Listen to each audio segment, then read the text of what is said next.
Hello, good morning everyone. Welcome back on exam समाधान। मैं चेतना सोनी आपका स्वागत करती हूँ हमारे एग्जाम समाधान चैनल पे। तो प्रीवियसली एज आपको पता ही है कि हम पॉलिटी पढ़ रहे हैं कई लेक्चर्स से। तो अभी हमने 5 to 6 लेक्चर्स हमारे कंप्लीट कर लिए हैं। कॉन्स्टिट्यूशन पे बेसिस हैं सारे लेक्चर्स ही। तो इससे क्या है कि आपको कॉन्स्टिट्यूशन के बारे में सारे कॉन्सेप्ट क्लियर होंगे बेसिक टू एडवांस लेवल पे। तो अभी जो हमारा लास्ट लेक्चर है वो सेलिएंट फीचर्स के ऊपर था। तो प्रीवियसली अगर किसी स्टूडेंट ने या किसी भी ने वो वीडियो नहीं देखी है तो आप प्रीवियस वीडियो जाके एक बार देखिए। सो दैट्स वाई क्या है, अभी जो हम फीचर करेंगे आप उसको रिलेट कर पाए, बिकॉज जो हमारे बेसिक टू एडवांस का कॉन्सेप्ट है वो बेसिकली स्टेप बाय स्टेप का ही है। सो आप एक बार प्रीवियस वीडियो देख लीजिए, दैट्स वाई आपको कोई डाउट ना रहे। तो अभी हम 3 सेलिएंट फीचर कर चुके हैं, आज हम 4th हमारा सेलिएंट फीचर है कॉन्स्टिट्यूशन का वो करते हैं। तो ज़्यादा टाइम ना लेते हो, हम हमारा फीचर जो सेलिएंट है कॉन्स्टिट्यूशन का स्टार्ट करते हैं। सो अभी हम स्टेटमेंट्स की हेल्प से हमारे जो डाउट्स हैं फेडरलिज्म को लेकर, फेडरल सिस्टम को लेकर, यूनिटरी बियासेस को लेकर, तो वो हम क्या आज क्लियर करेंगे। So let's start. सो हमारा जो पहला पॉइंट क्या कहता है, फेडरल सिस्टम एंड यूनिटरी बियासेस। तो इसका मतलब क्या है, ये सेलिएंट कैसे हैं। अब इस चीज को आप समझिए कि इंडिया के अंदर एक ही कॉन्स्टिट्यूशन है, ऐसा कहीं भी नहीं है कि स्टेट के लिए अलग है, सेंटर के लिए अलग है, ऐसा नहीं है। सब जगह पर जहाँ जहाँ गवर्न काम, जहाँ जहाँ जो चीज़ कैसे गवर्न होनी है उस जगह पे कॉन्स्टिट्यूशन हमारा एक ही है। सो बेसिकली अगर आप देखें तो हमारे कॉन्स्टिट्यूशन में लिखा गया है कि इंडिया इज अ यूनिट और India is a federal system. ये सब चीज़ें हमारे कॉन्स्टिट्यूशन में लिखी हुई है। जब हम बहुत ही ब्रीफली पढ़ेंगे तो आपको पॉइंट टू पॉइंट भी बताई जाएगी। अभी बेसिकली हम आपको इसलिए बता रहे हैं ये शॉर्ट में, ताकि आप एक चीज़ क्लियर कर पाओ कि सेम टाइम में हम दो बातें बोल रहे हैं। पहला क्या है कि इंडिया संघ से बना हुआ है, like A plus B plus C plus D plus E F is equal to India. और दूसरा पॉइंट ये कहता है कि इंडिया इज वन। आपको मैं एक बार फॉर एग्जाम्पल बताती हूं कि A plus B plus C and so on is equal to India. Okay, ये क्या कहता है कि ये चीज किसको क्लियर करती है, फेडरल सिस्टम को। कौन से सिस्टम को, फेडरल सिस्टम को। जैसे कि आपको पता है ना, स्टेट राजस्थान हरियाणा हमारे पास स्टेट्स हैं। तो जब हम स्टेट से जुड़े हैं तो क्या है, हमारा एक ग्रुप है। ये चीज ये दर्शाता है, जो ये हमारा सिस्टम है क्या दर्शाता है, फेडरल सिस्टम। अब एक हमारा जो सिस्टम है वो क्या कहता है, यूनिटरी बियासिस। सो हम उसमें क्या कहते हैं कि अब इंडिया क्या है, इंडिया इज वन। तो यहाँ पे आके जो वन बनता है ना उसको हम बोलते हैं यूनियन और यूनिटरी बियासिस। क्या बोलते हैं, यूनिटरी बियासिस। तो यूनिटरी बियास जो है बेसिकली इसमें क्या, इंडिया को कैसे कंसीडर किया जाता है, एज इंडिविजुअल और एज वन। और इसमें भी इंडिया को इंडिविजुअल और वन ही लिया जाता है। लेकिन वी नो कि this is made by A plus B plus C plus D and so on. So इसको आप अपने माइंड में ये कॉन्सेप्ट क्लियर कीजिए एक बार। हो सकता है आपको समझ नहीं आए बिकॉज ये थोड़ा सा कंफ्यूजन क्रिएट करता है। तो आप ये चीज समझिए कि सेम टाइम पे हम किसी चीज को ये बोल रहे हैं कि it is a group of people. Like आप ये चीज को ऐसे समझ सकते हैं कि जब आप अपने फ्रेंड के साथ किसी भी जगह किसी रेस्टोरेंट में जा रहे हैं या फिर कहीं बाहर जा रहे हैं तो आप 7 लोग हैं, 7 पीपल है। लेकिन अगर आपसे रेस्टोरेंट वाले को आप कैसे रिप्रेजेंट कर रहे हैं अपने आप को कि वी आर वन।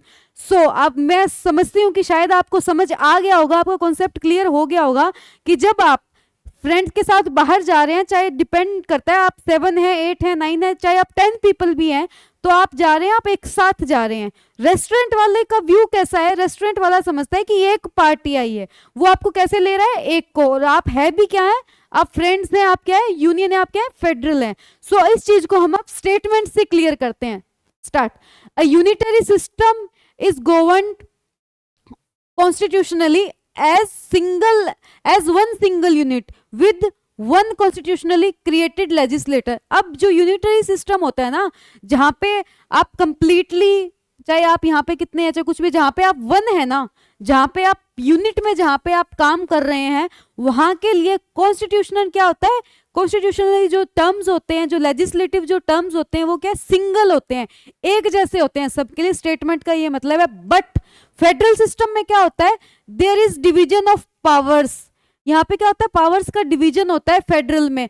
और क्या है, ये फेडरल में जो पावर का डिवीजन होता है किस बिहाफ पे होता है, स्टेट गवर्नमेंट के बिहाफ पे होता है। आप देखिए ना, हमारे पास जो सरकार है, अगर हम सरकार की बात करते हैं तो जो ब्रिटिशर्स या फिर कोई भी दूसरा हमारे इंडिया से दूसरा कैसे देखता है इंडिया को, वो इंडिया को देखता है इंडिया में मोदी जी की सरकार है। लेकिन इंडिया के अंदर राजस्थान में किसकी सरकार है, इंडिया के अंदर अगर मैं बात करूं केरला की तो वहां पे किसकी सरकार है। ये होता है फेडरल सिस्टम कि ऑल ओवर यूनिट में आप सिंगल है लेकिन आपने अपनी पावर्स का डिवीजन कर रखा है फेडरल सिस्टम के आधार पे। तो हमारे कॉन्स्टिट्यूशन के अंदर दोनों चीजें लिखी गई है। तो ये हमारे कॉन्स्टिट्यूशन का बहुत ही सेलिएंट फीचर है कि साथ के साथ ही हम फेडरल भी है और साथ के साथ ही हम क्या है, इंडिविजुअल भी है। जैसे कि अगर आपका एक ग्रुप जा रहा है ट्रिप पे, पार्टी पे, तो आपको पता है कि लंच का एक्सपेंस कोई और उठाएगा, गाड़ी कोई और चलाएगा, डेस्टिनेशन कोई और बताएगा, हम सबको कोई और प्रोटेक्ट करेगा। तो ये क्या, सबके आपने काम बांटे हुए, पावर ऑफ डिवीजन कर दिया आपने।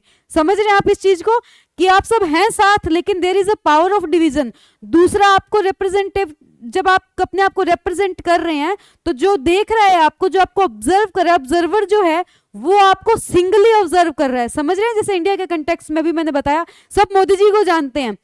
वर्ल्ड वाइड अगर मैं बात करूं तो पॉपुलैरिटी में अगर बात होगी तो Modi ji like is the prime minister. तो जो छोटी पार्टीज है जैसे अब, तो इनको क्या है, ये बाहर इतना रिप्रेजेंट नहीं होती, और अगर होती भी है तो एवरीवन नोज कि ये सब कम्स अंडर सिंगल कॉन्स्टिट्यूशन। यहाँ पे क्या है, किसी के लिए कॉन्स्टिट्यूशन अलग नहीं है, स्टेट गवर्नमेंट की पावर्स अलग हो सकती है, वहां पे इलेक्टेड रिप्रेजेंटेटिव अलग हो सकता है, लेकिन कॉन्स्टिट्यूशन सबके लिए सेम है। ऐसा नहीं है कि यहाँ पे डिवीजन ऑफ पावर कर दिया तो फेडरल में वो जाकर और अपना अलग स्टेट ही बना लेंगे या फिर वो अपना अलग कोई कॉन्स्टिट्यूशन नहीं बना लेंगे। होप सो आपको क्लियर हुआ हो। अगर आपको कहीं डाउट हो तो आप कमेंट सेक्शन में लिख सकते हैं। एक बार फिर आपको बता देती हूँ, आप एक बार अपने दोस्तों के साथ ट्रिप के एग्जाम्पल को लेकर अगर इस चीज को समझेंगे कि we are one but yes हमारी पावर का डिवीजन है। इससे आप क्या समझते हैं, डिवीजन ऑफ पावर्स। और इससे आप क्या समझते हैं, जब आपको ऑब्जर्वर ने देखा, आपको जब होटल में ऑब्जर्वर ने देखा कि आप वन पार्टी है, ये आपको बहुत ही सिंपली तरीके से समझाया गया है। होप सो कि आपको समझ आएगा। अब हम आगे बात करते हैं। इन यूनिटरी गवर्नमेंट में क्या होता है, all the powers of government are vested in central government. Unitary जो गवर्नमेंट होती है ना, उसमें क्या होता है, जितने भी पावर होती है ना वो सारी सिर्फ सेंटर के पास होती है। वहां पे स्टेट को कोई पावर देती, स्टेट तो हर जगह ही होते हैं ना, ऐसा थोड़ी है कि इंडिया में स्टेट्स है, स्टेट हर जगह होते हैं, लेकिन वहां पे क्या, स्टेट्स के पास कोई इंडिविजुअली ऐसे अलग से पावर नहीं होती जैसे हमने दे रखी है। अब राजस्थान के पास अपनी पावर है, हरियाणा के पास अपनी पावर है, पंजाब के पास अपनी पावर है, तो उस तरह से। तो यूनिटरी गवर्नमेंट में ऐसा नहीं होता। यूनिटरी गवर्नमेंट में क्या होता है, सिंगल पावर काम करती है। और फेडरल गवर्नमेंट में जैसा मैंने आपको बताया अभी एग्जांपल के थ्रू कि गाड़ी कोई दूसरा बंदा आपका फ्रेंड चला रहा है और एक्सपेंस कोई दूसरा बंदा आपका जो कोई साथ में फ्रेंड बैठा है वो सारे एक्सपेंस ले रहा है, और कोई लंच के लिए कोई और प्लान कर रहा है। तो इस तरह से ही हम प्लानिंग करके जाते हैं ना कि आप ये चीज देखोगे, आप ये चीज देखोगे। तो ये क्या है, हमारी पावर्स का, हमारी डिजायर्स का डिस्ट्रीब्यूशन हो गया, हमने डिवाइड कर दिया, डिविडेशन हो गया यहाँ पे। ठीक है, अब देखते हैं the power of government are divided between centre and units. अब क्या है, फेडरल गवर्नमेंट में क्या होता है, सेंटर के पास पावर होती है और यूनिट्स के पास पावर होती है।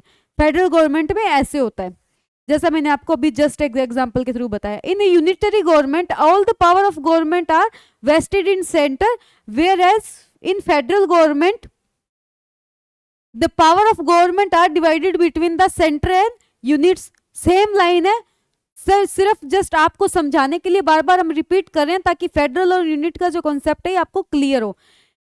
In Indian constitution is federal in form and unitary in spirit. ऐसा कहा जाता है, ये हमारे लिए एक स्लोगन है, एक तरह से हमारे कॉन्स्टिट्यूशन को कहा जाता है कि ये फॉर्म में क्या है, फेडरल है। फॉर्म, अगर कॉन्स्टिट्यूशन के फॉर्म की हम बात करें तो क्या है, वी आर फेडरल। और हम अगर कॉन्स्टिट्यूशन की स्पिरिट को देखें ना कि वो कहना क्या चाहता है, अल्टीमेटम क्या है उसका, तो वो है यूनिटरी। क्या है, यूनिटरी। तो इसको आप कह दीजिए कि इसकी जो फॉर्म है ना, जिसे कॉन्स्टिट्यूशन बना है, तो स्टेट को कुछ जिम्मेदारी दी है, कुछ विलेजेस को दी है, इस तरह से हमने पंचायत को दिया है। तो इस तरह से क्या हमने फेडरल सिस्टम को फॉलो करते हुए क्या किया है, हमने फॉर्म किया है हमारा कॉन्स्टिट्यूशन। ठीक है, और स्पिरिट, अगर लास्ट में जो स्पिरिट, हमारी इंस्पिरेशन और हमारी एस्पिरेशन और स्पिरिट जो है, लास्ट में जो हम इन सबका कंक्लूजन अगर निकालें तो स्पिरिट क्या है हमारी, यूनिटरी है, कि हम ये सोलफुली या स्पिरिचुअली यही बोलते हैं कि वी आर यूनाइटेड। स्पिरिट क्या है हमारी, यूनिटरी। होपफुली आपको समझ आ रहा होगा कि फेडरल फॉर्म में हमारा कॉन्स्टिट्यूशन काम करता है, ठीक है।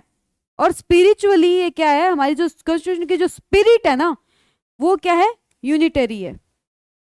क्लियर है आपको, एग्जाम्पल से भी क्लियर हो गया होगा।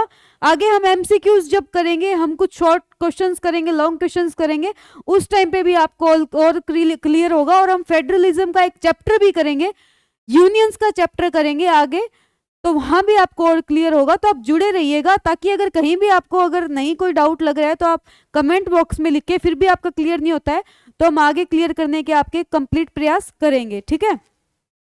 अब देखिए, द इंडियन कॉन्स्टिट्यूशन इज, ये मैंने आपको समझा दिया कि स्पिरिट यूनिटरी है इसकी, और फॉर्म क्या है, फेडरल है। अब हम आगे देखते हैं। This means that both central and state government have their own power. Obviously आपको पता है सेंटर के पास अपनी पावर है और स्टेट के पास अपनी पावर है, ठीक है।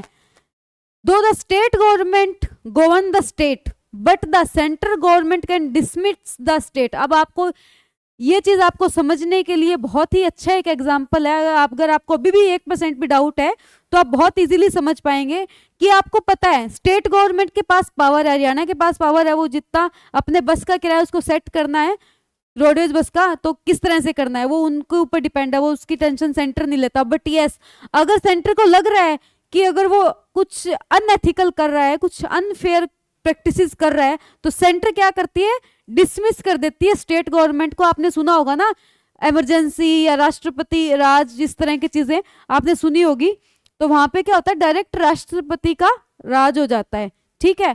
तो वहां पे क्या होता है कि अगर स्टेट गवर्नमेंट को डिसमिस करना इंडिया में बहुत ही आप कर सकते हैं, पॉसिबल है। और दूसरी चीज, आप इंडिया में स्टेट गवर्नमेंट को डिसमिस कर सकते हैं, तो फिर आपको ये गवर्न कौन करेगा, फिर आपको गवर्न करेगा सेंटर। तो उस टाइम क्या आप हो जाएंगे, उस टाइम आप हो जाएंगे यूनिटरी, उस टाइम आप क्या बन जाएंगे, यूनिटरी।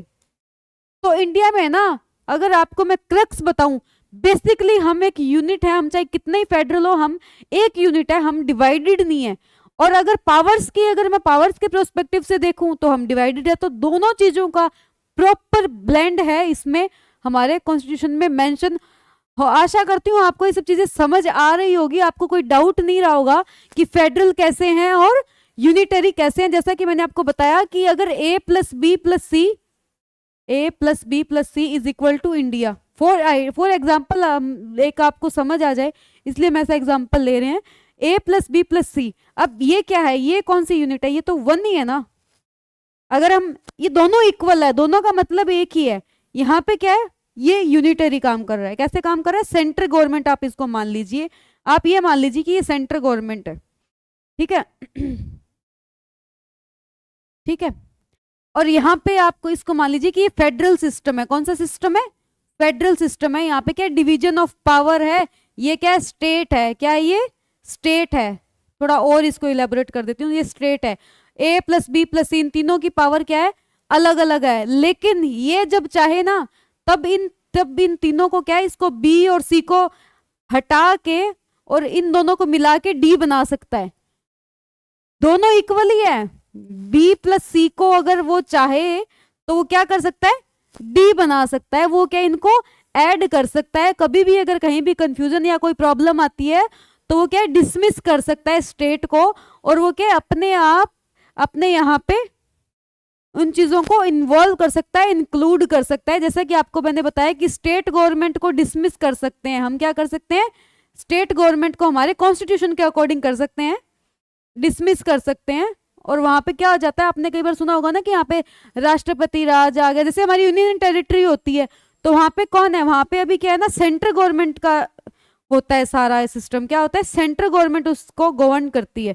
और एक चीज आपने देखी होगी कि सबसे अच्छा एग्जाम्पल ये है कि हमारा चाहे फेडरल, हम चाहे स्टेट हो चाहे हम सेंटर हो, दोनों के लिए कॉन्स्टिट्यूशन ऐसा है, एक जैसा है। ऐसा नहीं है कि सेंट्रल गवर्नमेंट अगर कुछ भी चाहे तो कुछ भी कर सकती है और स्टेट गवर्नमेंट चाहे तो वो कुछ भी कर सकती है। दोनों को कॉन्स्टिट्यूशन के अंतर्गत काम करना होता है उसके जो रूल्स एंड रेगुलेशन होते हैं वो फॉलो करने होते हैं। आशा करती हूँ आपको ये जो फेडरल और यूनिटरी का जो ये कॉन्सेप्ट था ये समझ आया होगा। कहीं भी कोई कंफ्यूजन है आप कमेंट बॉक्स में लिख दीजिएगा। Thank you so much. आप एग्जाम समाधान को ज़्यादा से ज़्यादा सब्सक्राइब करें, लाइक करें, शेयर करें। Thank you.